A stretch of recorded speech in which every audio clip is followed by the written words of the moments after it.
You find yourself standing in a brightly lit room, inside a tower devoid of any uniquely identifying features.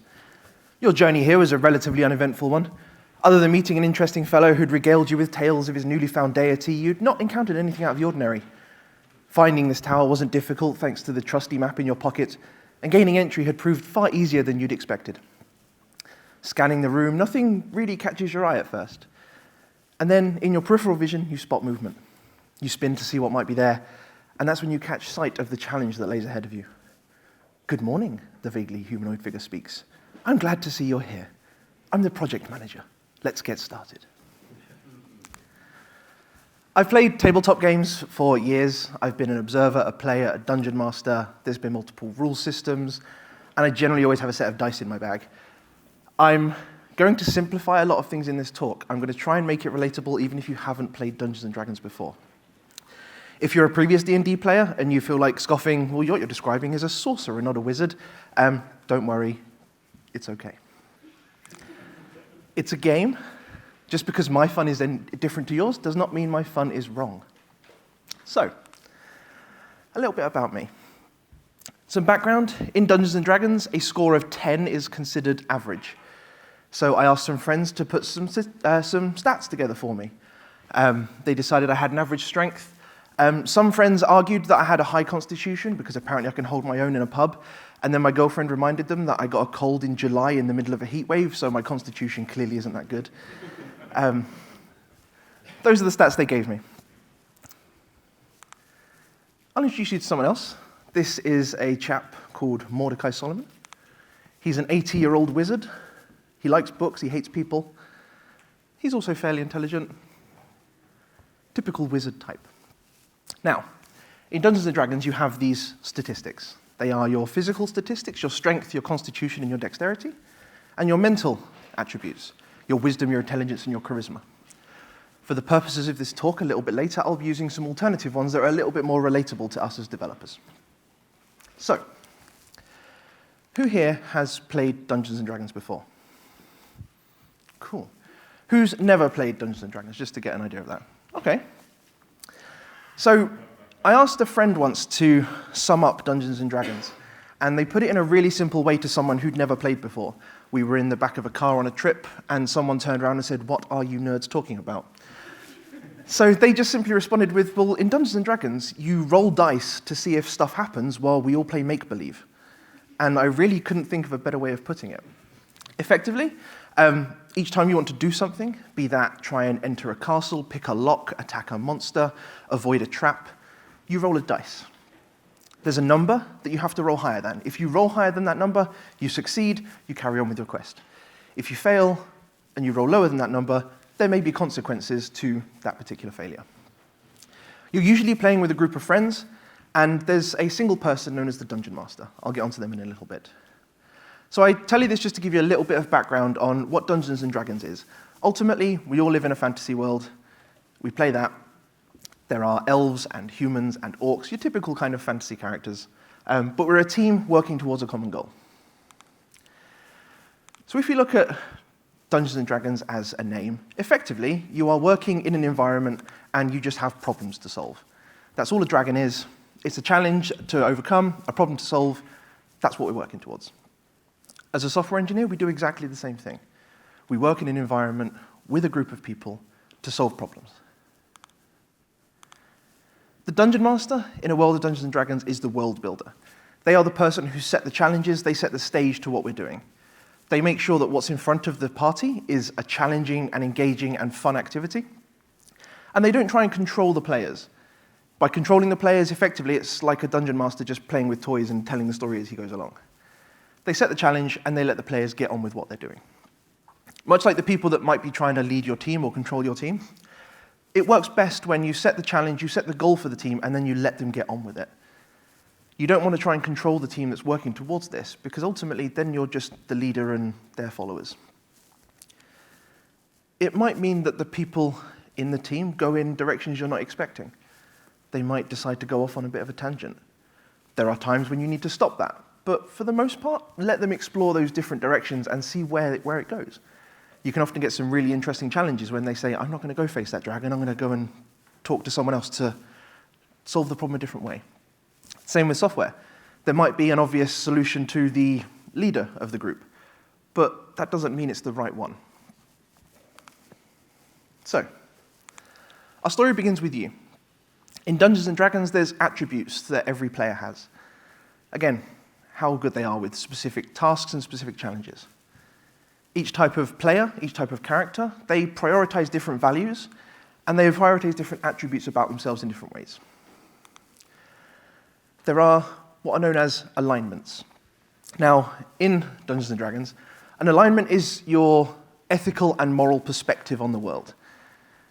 You can generally have two choices: law versus chaos, and good versus evil. Ultimately, it boils down to, are you following tradition? Are you sacrificing yourself for others, but maybe you're closed-minded to new ways and new perspectives of doing things? Or do you act more flexibly? Do you adapt to your situation? But in doing so, maybe things are a little bit more reckless and unstable. Do you do it in a way to act and protect others? Or do you sacrifice and destroy others for your own gain? In D&D, when you're considering these alignments, it's good to have a mix within your party. Different alignments bring different perspectives. They try different things. Similarly, within a team, you generally want a good mix of alignments. I'm not saying you go down the evil scale of things, because that's generally a bad idea. In a fantasy world, it works. In a team, not so much. But if you have an entire team made of lawful, good people who ultimately just carry on with tradition, they never question anything, and they never question the traditional ways of doing stuff. Similarly, if you have an entire team of chaotic people who disagree with each other constantly, nothing ever gets done. That said, it's worth having a mix of people so that those chaotic people sometimes disagree with others. They should do it in a respectful manner, but at least then it's not just one person leading and everyone else agreeing with them because that's the tradition they follow. My alignment, probably neutral good. If you ask my boss, he probably says chaotic good. We disagree more than he might like. But that's generally the kind of position I find myself in. Wizards are the magical, mystical spell flingers in Dungeons & Dragons. They seek knowledge. They have books. They love reading. They are these interesting, magical, somewhat mysterious characters that are highly intelligent, and they seek to master strange and mystical powers. They're able to understand languages and symbols that no one else can. And they get some really cool spells. A wizard might be great with algorithms. They're not too great with testing. Databases, they're okay. Their communication skills and empathy skills are rock bottom, generally. They sometimes have some creativity. So these are the attributes we'll be working with in our world of Dungeons & Dragons for testing, for development. We have our technical skills of testing algorithms and databases, and our complementary skills of communication, empathy, and creativity. So wizards, they're great with algorithms. They know them inside and out. They can cast that fireball. They can work on that weird logic loop, 4,000 lines deep in that class that's marked "Here be dragons." They sit alone in a room with books and keyboards, and they hammer away at them, solving problems. They're fantastic-ish. Much like in Dungeons & Dragons, people who consider themselves code wizards put too many eggs into one basket. They generally are all about one particular thing. They do it really well, but they're also incredibly selfish. And they seem really quite powerful because they can do things that no one else can, which is an interesting situation to find yourself in, because incredibly skilled people, but also incredibly selfish. A man walks into a large room, and he's been sent here to seek out another group of people for a task of great importance. He heads to the bar and buys a drink, and as he turns to see the first person he's meant to meet. Strolling over to the quiet, low-lit table in the corner of the room, he slams his drink down on the table. "Greetings," he exclaims. "I'm Mordecai Solomon, senior software engineer. I might be 80, but I'm as good as they come. I'm agile and fragile." The lady at the table sighs. "So you're here. Okay. An old man who's as frail as he is annoying. Well, I guess if you're who they've sent, then it's better than nothing. I'm Makaria, senior software engineer. Suddenly a third voice pops up, seemingly out of nowhere. Ebenezer von Helmont, good to see you. Senior software engineer and back-end specialist. I assume you people are who I'm meant to meet. Hello there, everyone, a final voice pops up. The group looks around confused and they can't see anyone. Down here, you oblivious fools. The party looks down and sees a gnome standing before them. Covered in elaborate jewels and elegant robes, she has a smile on her face and a magical spark in her hand. Care is the name, and back-end software is my game. We have our party. We have an amazing group of wizards who are all fantastic with algorithms. Because if one wizard is great, then surely an entire party of wizards is even better. They're all magical users. They have all the fun tricks up their sleeves, and each one of them wants to be the hero. The vaguely humanoid figure reappears in the doorway. Hello, team. The client has asked us to venture forth to the castle of credit reporting and retrieve the crystal of financial viability. This is a task of great importance, and a reward of bowling and jam-filled nuts of dough awaits you at the end of your quest. Immediately, all four wizards pipe up. They all shout and scream the exact same thing. I know what I'm doing.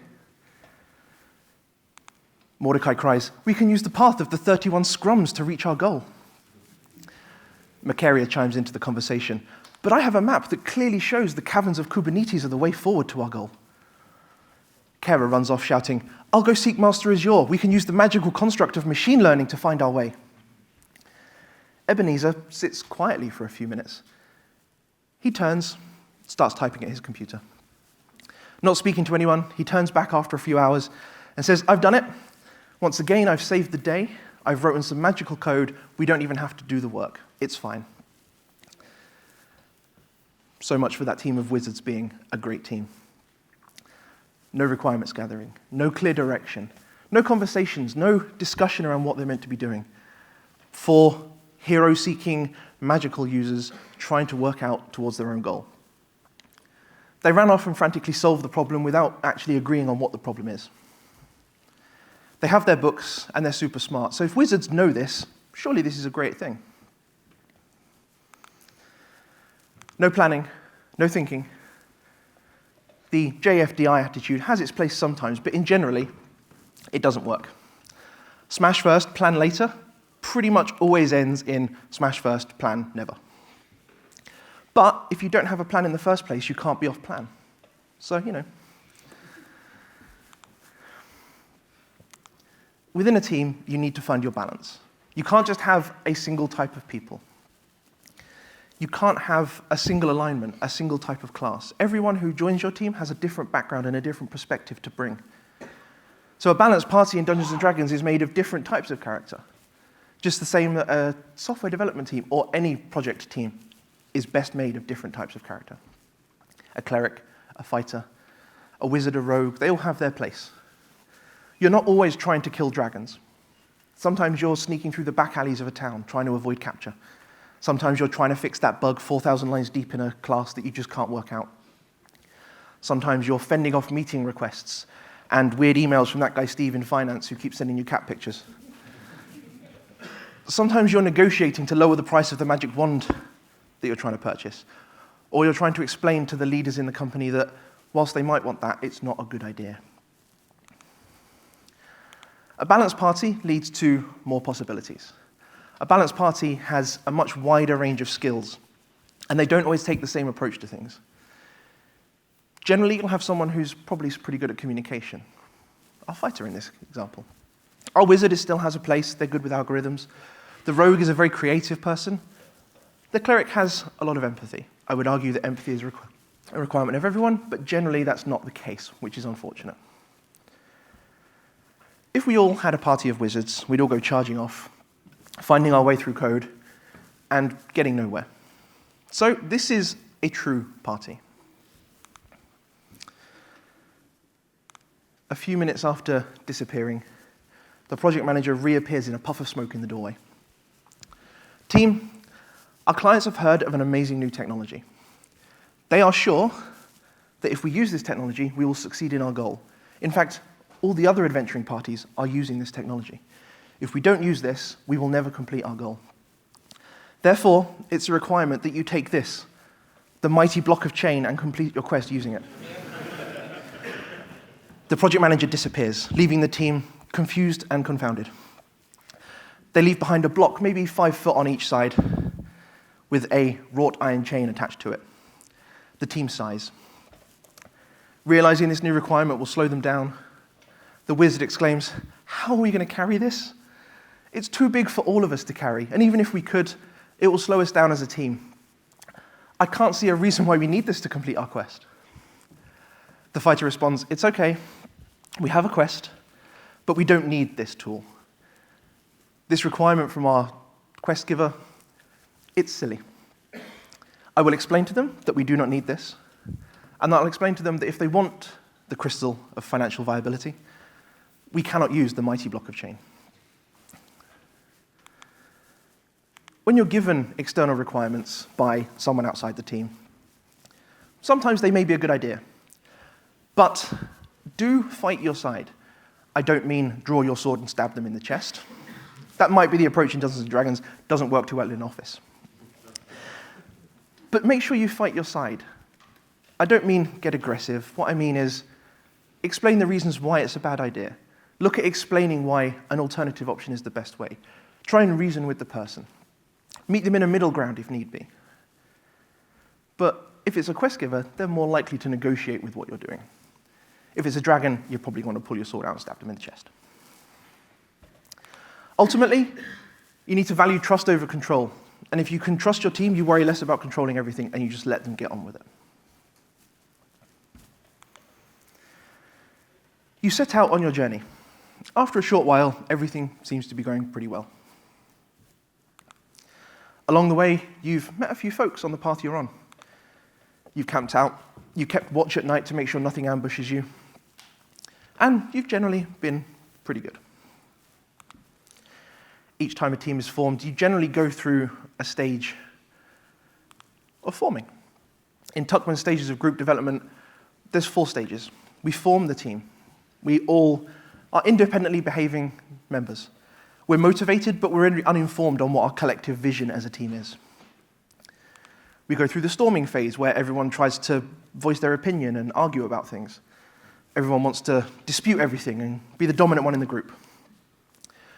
We go through the norming phase, where we move towards more harmony in a team. We start to agree on practices and agreements on the rules that we're working within. And then you get to the performing phase, where the team is motivated, they're autonomous, they're knowledgeable, and they are all in agreement of their core set of values and goals. You wake up one morning, the sun shining brightly on your camp, and you hear a voice suddenly exclaim, "Hey folks, do you mind if I join you?" You immediately jump to your feet, raising your weapons. And through the tree line, you spot an elven figure, green robe and flowers in their hair. It would appear a druid has come across your group and would like to join you on your quest. And it's going to happen in real life. You'll have someone new join your team. Someone may leave your team. It will completely upset your team balance. When someone leaves or when someone joins, the team hasn't changed, it's a whole new team. You have to re-find that balance. You have to regrow the team. We now have a new party. Therefore, we need to find the balance and the goals and what this new person brings to the table. It could be they bring a whole new skill to the table that your team hasn't had before. It could be that their balance and their skill is in something that someone else already is skilled in which case that person might feel a little bit displaced in what they're doing. So again, you have a new team. So once you add someone new, you go through the full process of the forming, the storming, the norming, and the performing all over again. Each time someone leaves or joins the team. It's incredibly disruptive, but necessary. You've made great progress on your journey. You're nearing the castle, and your fighter turns around to talk to the team as you make your final approach. You don't know what may lay ahead of you. "Right, team," the fighter says. "I can see the castle in the distance. What we need to do is scout ahead and see what might be there. Rogue, can you go and..." "Rogue, our rogue's disappeared. You realize your rogue is nowhere to be seen. You're going to have to backtrack and find, where did they leave the party? You realize your rogue disappeared somewhere in the past. You can't join them immediately because the path between yourself and the rogue is unknown. It's fraught with danger, and here be dragons. This happens in discussions if you're in a group discussion with your team. I've seen it happen a lot with junior members and apprentices that I've taken on. The team's discussing things and talking, and after an hour or so, you turn around and ask everyone if they're okay. Everyone agrees, but in reality, people's eyes glazed over, and they've not been listening. What we tend to do, and what we find better, is actually check in along the path. Make sure that in smaller increments on your journey, you make sure that everyone is still in the same group. They still understand where we are and where we're heading. Don't leave these large gaps between the check-ins in a conversation. If we had checked in earlier, we'd have discovered that at this point, the rogue had disappeared. So we don't have to backtrack the entire journey to find them and bring them back onto the path, because they've missed an entire part of the journey through the discussion we've had, and they don't know where they're going.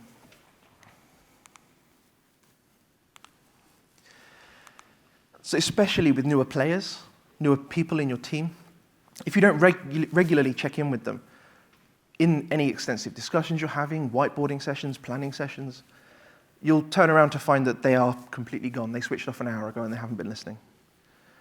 You need to get them back onto the path with you so they can continue the discussion properly. So make sure you check in regularly and make sure that everyone understands where you are, because if someone doesn't, it's just going to be detrimental. You emerge from the forest of wandering data leaks. You come across a fast-running river that wasn't on your map. There's no crossing in sight, and the castle you're on your way to is on the other side. You have 4 options in getting to the other side. You could try and use some rope. It's quick, it's temporary, and it only needs rope. You could build a bridge, which is incredibly slow, but it's going to be reusable for generations to come. You could ask your code wizard to fly you across the river. It requires them to be able to do that and support the team. Or you could find another way. It doesn't need any materials, it doesn't need any skills, but you've no idea how long it will take. Now, ultimately, there's no wrong answer in any of this. Everything you do is based on context. Just whatever you do, don't post your answer on Twitter because everyone will tell you you're wrong. But any route you take is perfectly valid. If you've got rope, use the rope across the river. If you've been sent there and you need to do this over and over again, you're establishing trade routes, or this feature that you're building is going to be reused over and over again, spend the time to make it more robust. If it's a really quick thing that's only ever going to be used once, and your wizard has the ability to fix it, get them to fix it really quickly and move on. There might be more important things to do. If you don't have any way around that you can see, you might have to go off the path and see if you can find a way. That would generally be my lowest ranked choice because of the unknowns. But everything you do is related to the context in which you're working. There is no wrong answer for what your team does. It matters to your team, it matters to your organization, and it's based on your requirements. No one outside the company necessarily knows those, which is why on Twitter, everyone says you're wrong. You've crossed the river and made your way across the field. To your left, you can see a rock formation at the base of a ridge, and you spy a cave entrance in this rock formation. From inside, you can hear a low, guttural growl, and it's getting louder and louder. The fighter pipes up and speaks to the dungeon master. Hey, dungeon master, can I take out my hammer and hit the entrance of this cave and try and cave it in so whatever's inside can't come and eat us? The DM responds with, oh, my friend, you can most certainly try. And it might work. The fighter might hit the rock formation hard enough to cave in the cave entrance. Problem averted. Move on with your day. Or it might not work, and the fighter has just angered whatever's in the cage by trying to destroy its home. But ultimately, this is the sort of situation where there are no rules for this type of situation. This is an improvised, let's just try this and see what happens, which in the software world happens more than you might think. Ultimately, rules are a good start and then completely break them. because all you'll get told is rigid systems don't really work for anyone, and people will shout at you. You're doing Agile wrong. You need to be doing Scrum. No, Lean is the best option, and no one agrees. But ultimately, that works for them. It doesn't necessarily work for you. And if you try and stick to a rigid rule system completely, you'll find yourself more limited than if you just change things up a little bit and find what works for your team.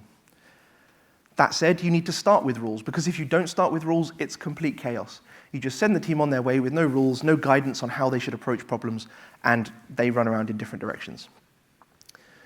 But what works for others doesn't necessarily work for you. Again, just because my fun is different doesn't mean it's wrong. Just because your fun is different doesn't mean it's wrong.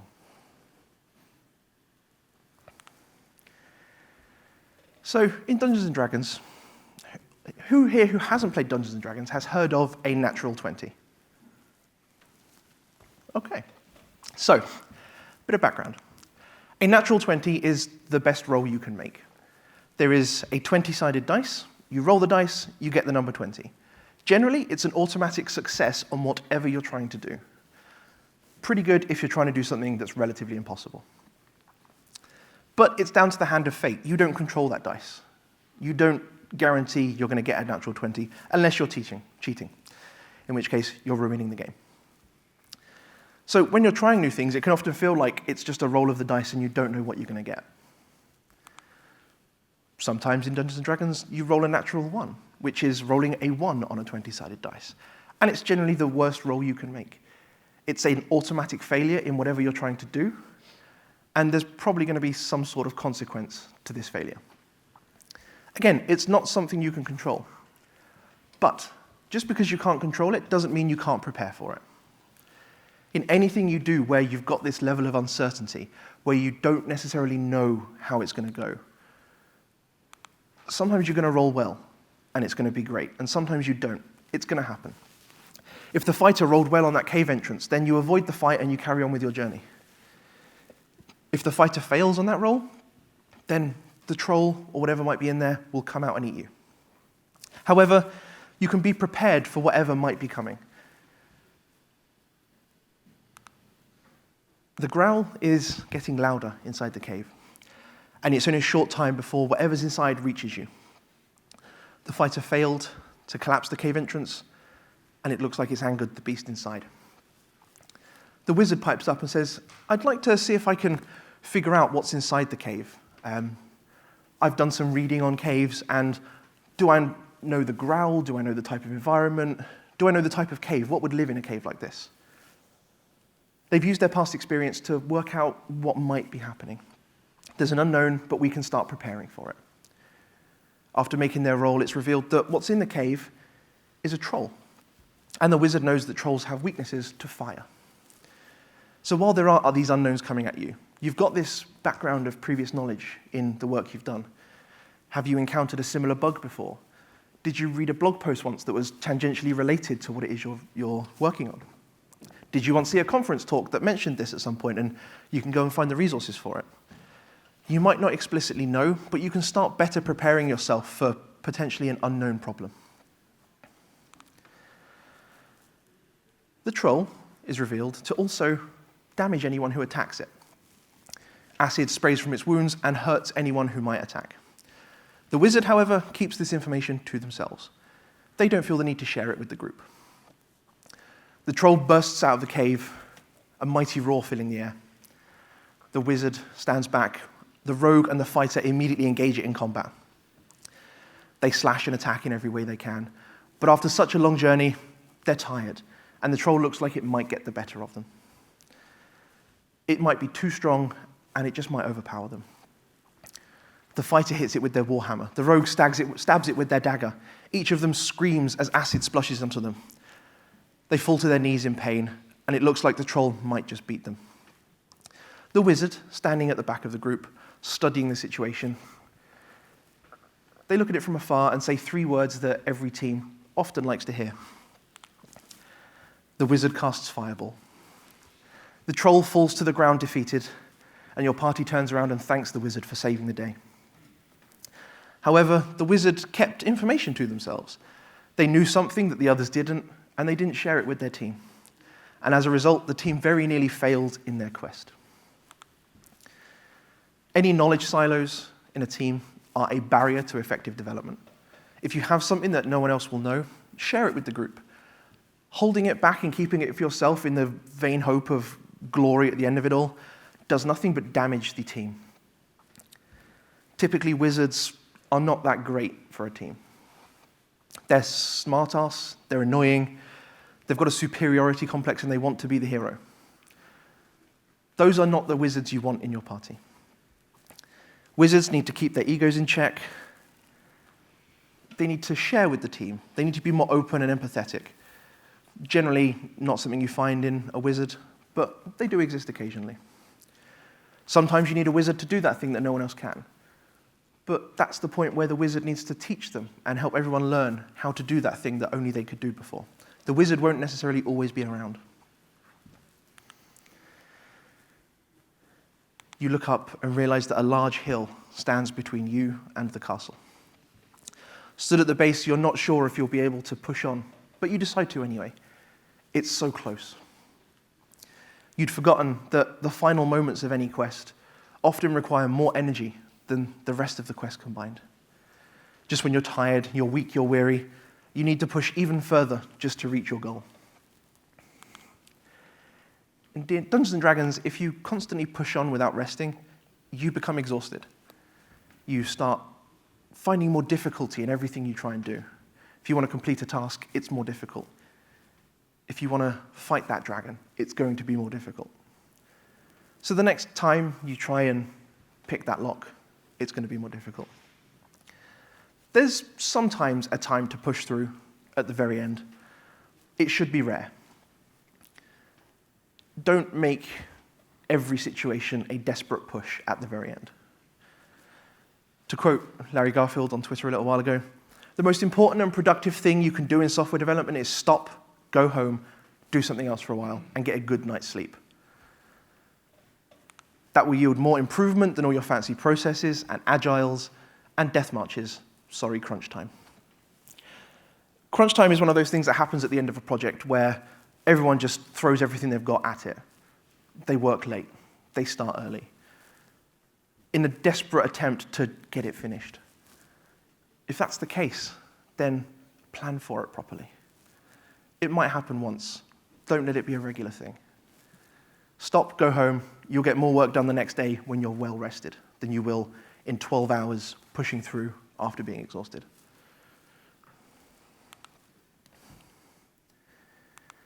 You finally made it to the castle. Abandoned, cold and empty. It's a desolate place. You're walking down a dark corridor with torchlight all that shows you the way. And that's when you turn a corner and see it. Sat upon a stone plinth, a shining bright blue gem. You found the crystal of financial viability. You approach the room, and apart from a faint hum of magical energy, you can't really hear anything else. The rogue, being the rogue, dashes forward, steps up to the plinth, and swipes the gem. It's quiet. And then you hear a faint click. A number of arrows fire from the walls. The rogue setting off a trap that protected this crystal. The rogue, impaled by the arrows, drops to their knees, releasing the stone. In your excitement at reaching your final goal, the rogue forgot the most important rule in software development and Dungeons & Dragons. Always check for traps. You never know what's going to be there at the end. It's not over until you're back at the tavern enjoying some ale and being regaled of mighty stories by the local bard. You might see your goal in sight, but that does not mean the quest is complete. You need to make sure that you are vigilant and you maintain the quality in your work right to the very end. You don't want to be sloppy, even to the last line of code.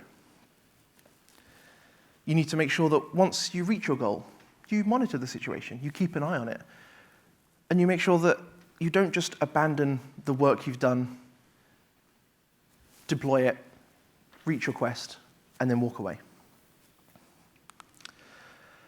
The cleric holds up their holy symbol, and the light of their beloved deity blesses them, helping the rogue to heal their wounds and picking them up off the ground.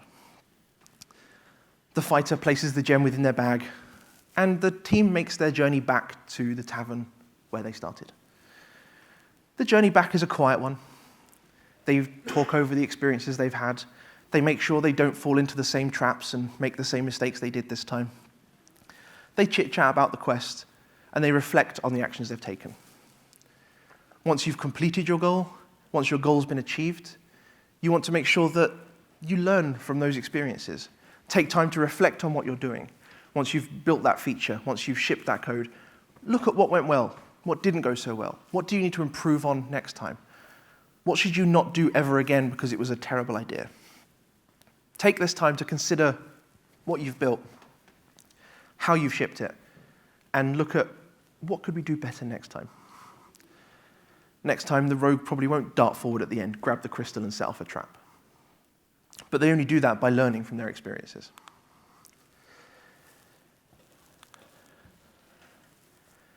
So when we're looking at Dungeons, Dragons, and developers, you need to look for balance in your team, both in the skills you've got and the alignment of personalities and characters.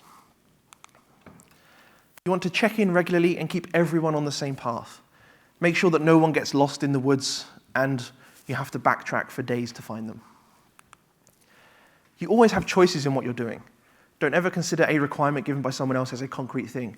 It might end up being that it is a requirement, but unless you just challenge that sometimes, you're just going to blindly accept whatever they're doing, whatever they're putting forward for you. You want to start with rules and then change them. I like breaking them, but that's me. But make sure you change the system to adapt what fits, and adapt the system to what fits your team. Use past experiences to help you through the unknowns that you're working towards. Just because something is a big blind spot of you don't know what's coming doesn't mean you can't prepare yourself for it. Some wizards can have their place if they're willing to share and are team players. If they're not, they don't have a place. Don't be sloppy even to the end of your task. Make sure that once the task is complete, you maintain that quality and you keep checking to make sure that when it's deployed, it's not just ignored and forgotten. Thank you very much for listening. Does anybody have any questions? Yes, one of you. Just wait for the mic. Yeah, 2 seconds.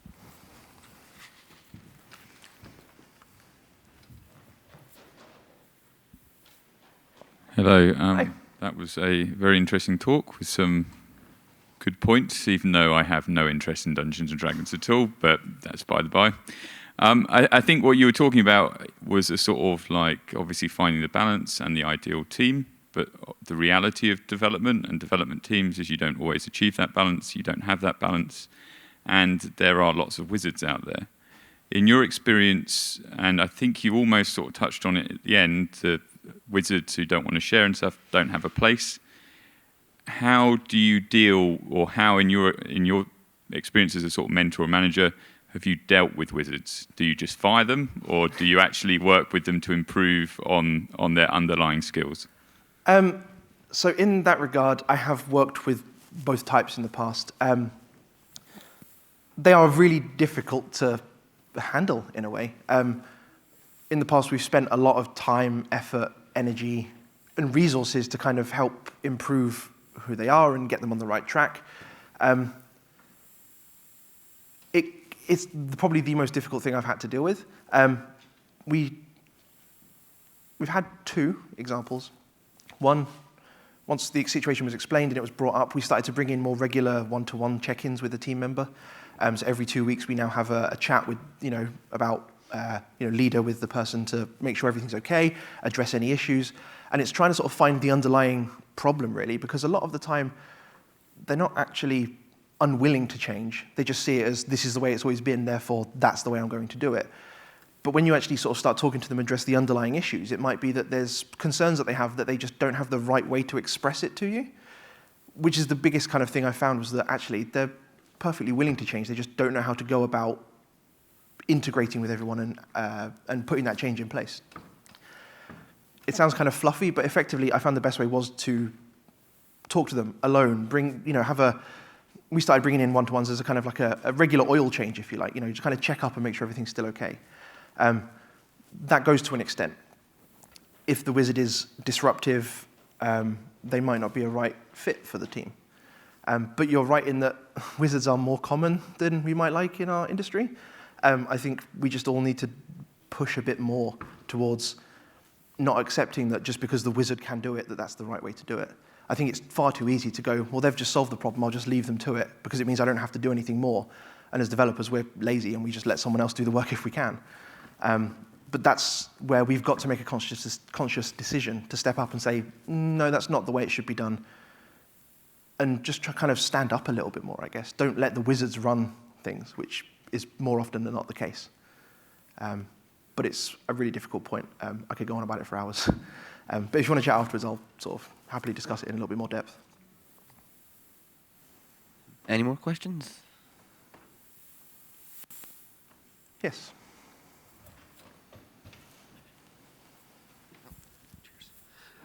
So you've talked about having a wizard on the team. What about if you have somebody that's secretly an ogre in disguise? just somebody that they seem good at the beginning, but then you realize, no, there's a little bit of maliciousness there, and oh, right, they're actually an enemy. I mean, if it's the kind of thing where they are actively sabotaging something, then the disciplinary procedures in a company should sort of take care of that. If they're actually actively sabotaging, disrupting things, making it difficult for others to do their job, there should be policies and procedures in place to address that. Because ultimately, that one person in a toxic person in a team can bring down the entire team, because that toxicity suddenly spreads and everyone else starts, being affected by it almost and looking at, actually, no, that's, yeah, and then you get an entire team of people that are just shouting and ranting and raving.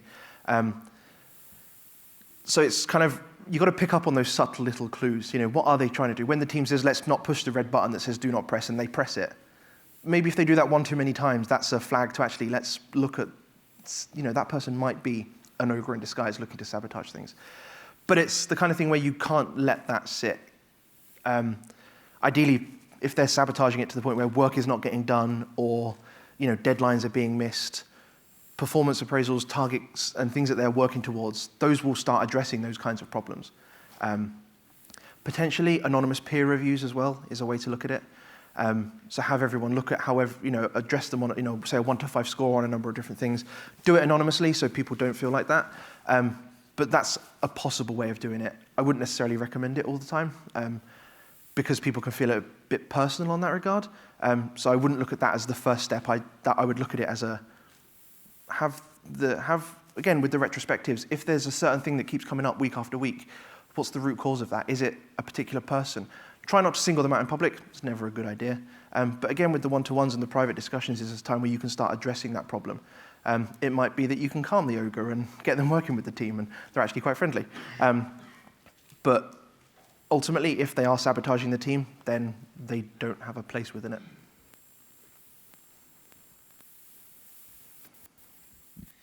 Any more? Yeah. Oh, Hans.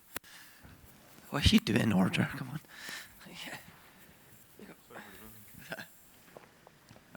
First, my compliments for the whole teaming style you're using for your presentation. It's really good. It was really fun. Thank you. I work in a team that has the whole storming and teaming. The whole phases you described. Yep. We have that like once every 2 months, and that's a bit chaotic. I can imagine. Do you have any tips to speed that process up? Like, kind of things you can do for that? Is it happening because new people are joining, or is it just that the team seems to find themselves going through it repeatedly on new projects? Or project stays the same. People leave and people come. Okay.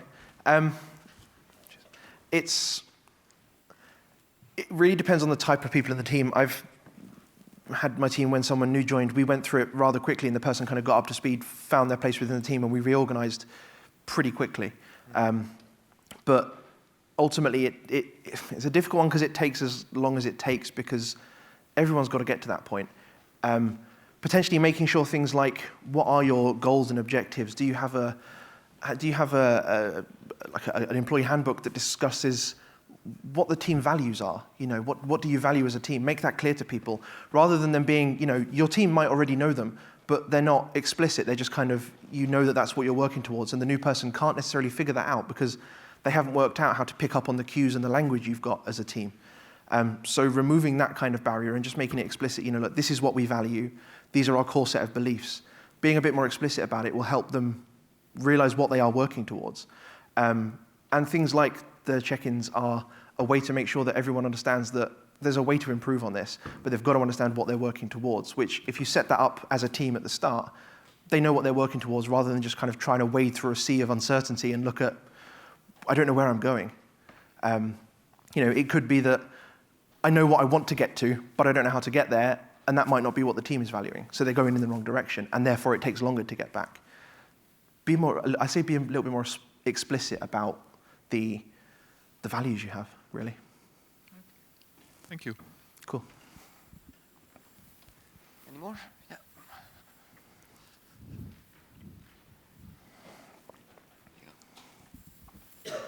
Yeah.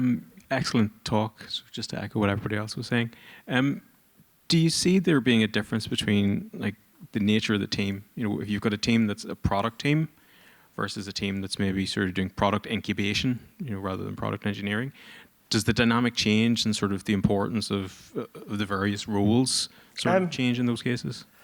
The values you'll hold and the skill sets you value effectively will change depending on not only different teams within the same organization, but the same kind of team in different organizations, because everything is context dependent effectively. So there is a big difference in that, because what I value as a developer in my team might be different to a bigger team or a smaller team.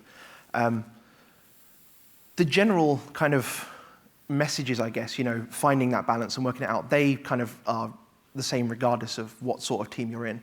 But there is a big difference in terms of if it's a product team, they will value different things to a development team, for example. Product team might value the incoming sort of sales channels and making sure the marketing is correct and that side of things more than developers. So they still care about things, they just have a different set of focuses. And that's where the kind of the pain points can lie, because developers are pushing for repaying technical debt and implementing, and then someone else is pushing for a completely different thing that maybe contradicts that. The only way to reconcile those differences is to find a middle ground, effectively. Developers too often want everyone to see things in their perspective, but are refusing to see it in what it's like for someone else. And it's often like, yeah, but why can't they understand us? And it's like, well, have you taken a second to understand them and their perspective? And then they kind of think, well, actually, no, I haven't. And there's often a middle ground where everyone can agree, but developers are too stubborn, and everyone gets annoyed at us. It's a real generalization, but I've seen it a little bit, and it's, for the large part, true. Yeah. Cool. I think we're about done now. Well, everyone, thank you very much. Thank you.